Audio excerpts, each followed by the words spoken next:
Welcome to Luca and Miguel. Enjoy the video. You start by verifying account and updates because many launcher errors come from stale credentials or outdated system files. Sign into your Xbox account, then update Windows, Microsoft Store, and the Xbox app.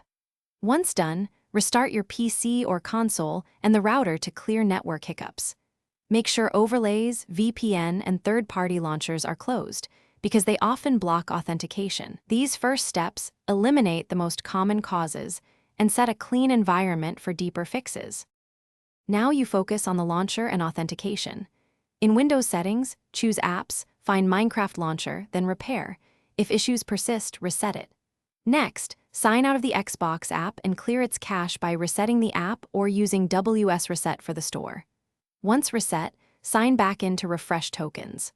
Run the Microsoft Store troubleshooter and re-register the store if the launcher still fails to authenticate. These actions refresh corrupted app data and restore proper token exchange with Xbox Live. Finish by reinstalling the Minecraft launcher if repair and reset didn't help. Uninstall, reboot, then install fresh from the Microsoft Store.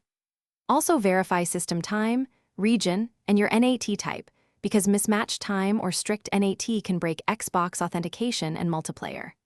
If problems persist, open Credential Manager and remove stored Xbox/Store credentials before signing in again to force a clean token exchange. One troubleshooting tip: test with mobile hotspot. If that works, Thanks for watching and please subscribe. It's the best investment you'll ever make.